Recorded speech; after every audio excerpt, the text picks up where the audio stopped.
शाम ढलने वाली थी। मैं अक्सर इसी बस से अपने घर वापस आता था। मैंने देखा वह लगभग दौड़ती हुई बस के पास आई और बस में चढ़ गई। वह आगे वाली सीट पर बैठ गई। मैं पीछे की सीट पर बैठा था। यही कोई 27-28 साल की शादीशुदा महिला थी। मैं मन ही मन सोच रहा था, आज फिर देर हो गई शायद। अक्सर ये दो होती है, आज अकेली है, शायद आज वो नहीं आई होगी। मैं देख रहा था उसके सामने वाले सीट पर 30-32 साल का दो नौजवान बैठे थे, जो उसे देखकर आपस में कुछ बातें कर रहे थे। मैंने बस में नजरें घुमाकर देखा। बस में केवल 5 औरतें थीं, जिसमें से 2 को मैं पर्सनली जानता था, जो टीचर थी जिसका स्टॉपेज 15 मिनट में आने वाला था। वे भी मेरी तरह इसी बस में रोज वापस आती थी। थोड़ी देर में उनका स्टॉपेज आ गया। वे दोनों महिला वहां उतर गई। मैंने घड़ी में टाइम देखा, 7 बजने वाला था। धीरे धीरे बस से सारे यात्री उतर रहे थे। बस में केवल 10 लोग बचे थे।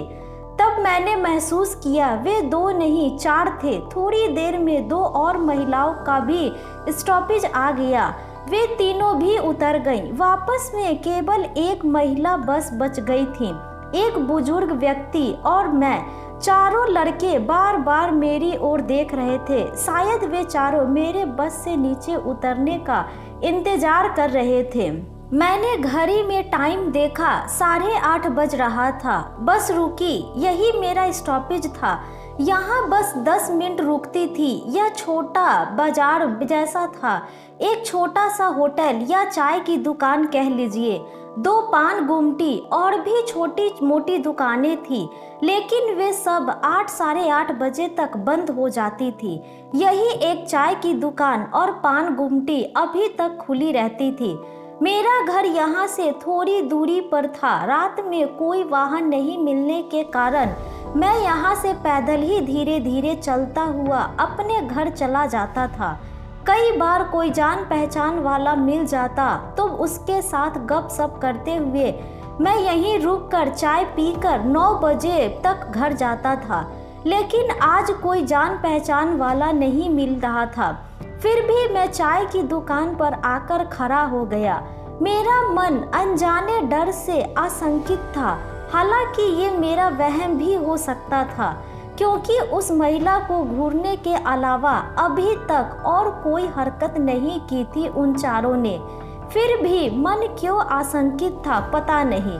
इसी उधेड़ बुन में मैं वहीं चाय की दुकान के पास बेंच पर बैठ गया। मैंने देखा वह बुजुर्ग आदमी भी यहीं उतरकर अपने रास्ते चले गए। शायद उन्हें यहीं आसपास ही जाना होगा। मैं भी अपना बैग उठा अपने घर चलने की सोच ही रहा था कि मैंने देखा वह महिला धीरे धीरे चलती हुई मेरे बगल में आकर खड़ी हो गई। उसके चेहरे पर डर और घबराहट साफ दिख रही थी। मैंने 2 चाय लाने का ऑर्डर किया। उस महिला ने कुछ नहीं कहा, चुपचाप चाय का कप लेकर वहीं बेंच पर बैठ गई। फिर शुरू हुआ बातों का सिलसिला। मैंने पूछा, आज आप अकेली हैं? आपकी सहेली नहीं आई है क्या? उस महिला ने जवाब दिया, हाँ, आज वो नहीं आई थी। आपकी बस छूट गई। उसने धीरे से कहा, हाँ, आप टीचर हैं? उसने हाँ में सर हिलाया। तभी बस कंडक्टर ने आवाज लगाई। वह बस में जाकर बैठ गई। मैंने देखा वे चारों लड़के भी बस में चढ़ रहे थे। मैंने चाय के पैसे दिए और न जाने किस भावना में बहकर अपना बैग उठाया और दोबारा से बस में चढ़ गया और उस महिला के सीट के पास जाकर पूछा, क्या मैं यहाँ बैठ सकता हूँ? उसने सर उठाकर मेरी ओर देखा और हाँ कर बोली, जी बिल्कुल। मैं उसके बगल वाली सीट पर बैठ गया। बस अपनी रफ्तार से बढ़ने लगी। तभी उन चारों में से एक लड़के ने बड़े ही भद्दे अंदाज में जोर से बोला, बस में ही सेटिंग हो गई क्या? क्या किस्मत पाई है साहब, हम लोगन की भी किस्मत खोल दीजिए। इतना बोलकर वे चारों जोर जोर से हंसने लगे। जिस बात का मुझे डर था वही हुआ। इन लोगों की नीयत ठीक नहीं लग रही थी। मैं अंदर तक डर गया। मैं मन ही मन सोच रहा था, न जाने मैं किस लफड़े में फंस गया। ये चार, मैं अकेला, इन सब का क्या बिगाड़ लूंगा। फिर भी मैं इन्हें अकेले भी तो नहीं छोड़ सकता। अब जो होगा देखा जाएगा। अपने डर पर काबू करते हुए, ऊपर से खुद को नॉर्मल दिखाते हुए उनकी बातों को इग्नोर किया और पॉकेट से मोबाइल निकालकर अपने हाथों में ले लिया। उसमें 100 नंबर डायल पर रख लिया मैंने। इसके अलावा और कोई ऑप्शन भी नहीं था मेरे पास। तभी कुछ ऐसा हुआ जिसकी मैंने कल्पना भी नहीं की थी। बस का कंडक्टर आया और जोर से चिल्लाया, बस रोक, बस रोक। मैंने देखा उसके हाथ में लोहे का बड़ा रिंच था। उसके पीछे पीछे 2 और आदमी बस में चढ़ गए। थोड़ी देर में बस रुक गई। मैं भी हड़बड़ाकर खड़ा हो गया। बस कंडक्टर ने उन चारों से कहा, आप लोगों का स्टॉपेज पीछे ही रह गया। आप लोगों ने वहीं तक का टिकट लिया था, इसलिए आप लोग यहीं उतर जाइए। उन चारों लड़कों में से एक लड़के ने भद्दी गाली देते हुए बोला, पहचान नहीं रहा क्या बे, जो तू यहाँ मुझे नीचे उतरने को बोल रहा है। उसके मुंह से शराब की बदबू आ रही थी, लेकिन कंडक्टर भी कम नहीं था। उसने आओ देखा न ताओ 2 थप्पड़ खींचकर उस लड़के को दे दिया। वह लड़का थप्पड़ पड़ते ही बिलबिला उठा और कंडक्टर से हाथापाई पर उतर आया। तभी दूसरा लड़का बीच में आकर बीच बचाव करने लगा। बोला, कंडक्टर साहब, हम यहाँ से कैसे जा पाएंगे। आप ऐसा कीजिए कि हमारा वापस का टिकट बना दीजिए। बस कंडक्टर थोड़ी देर चुप रहने के बाद बोला, ठीक है, तुम लोग पीछे जाकर बैठ जाओ। वे चारों चुपचाप पीछे जाकर बैठ गए। बस अपने रफ्तार से आगे बढ़ने लगी। 20 मिनट में उस महिला का स्टॉपेज आ गया। स्टॉपेज पर मोटरसाइकिल से पहले से ही कोई उसका इंतजार कर रहा था। उन्होंने पहले ही किसी को बुला लिया था, शायद उनके पति देव थे। वे चुपचाप बस से उतरकर मोटरसाइकिल के पीछे बैठ गई। उन्होंने मुंह से तो कुछ नहीं कहा, लेकिन उनकी आंखों में कृतज्ञता के भाव साफ झलक रहे थे।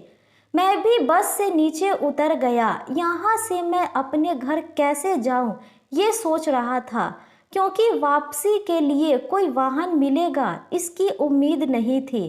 किसी को मदद के लिए बुलाना पड़ेगा, यही सोचकर मोबाइल निकालकर दोस्त का नंबर डायल करने लगा। तभी मुझे जानी पहचानी आवाज़ सुनाई पड़ी। मैंने पीछे मुड़कर देखा तो वही बस कंडक्टर मोटरसाइकिल से था। बोला, बैठिए सर, मैं आपको छोड़ता हुआ अपने गांव चला जाऊंगा। मैं चुपचाप मोटरसाइकिल के पीछे बैठ गया। मैंने उस कंडक्टर से कहा, अरे भाई, तुमने जो आज कमाल कर दिया, लेकिन तुम्हारा तो रोज का आना जाना है, कल को कुछ हो गया तो? उसने हंसकर कहा, अरे सर, ऐसे ऐसे 2-4 लोग से तो हमारा रोज सामना हो जाता है। पैसेंजर को सही सलामत घर तक पहुंचाना हमारा काम ही नहीं, हमारा कर्तव्य भी है। ऐसे सर, आपको डर नहीं लगा? आप अकेले और ये 4। उसकी बात सुनकर मुझे हंसी आ गई। मैंने हंसकर कहा, डर किसको नहीं लगता भाई, डर सभी को लगता है, लेकिन वो कहते हैं डर के आगे जीत है। मेरी बातें सुनकर वह ठहाका लगाकर हंसने लगा। थोड़ी देर में वह बोला, लीजिए सर, आपका स्टॉपेज आ गया। मोटरसाइकिल से नीचे उतरकर मैंने उसे धन्यवाद कहा और अपने घर की ओर जाने लगा।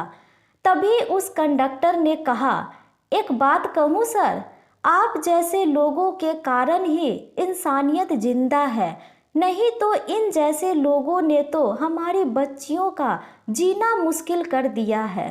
तो दोस्तों, यह थी हमारी आज की कहानी। आपको यह कहानी कैसी लगी हमें कमेंट करके ज़रूर बताएं। साथ ही लाइक एंड सब्सक्राइब करना ना भूलें। धन्यवाद।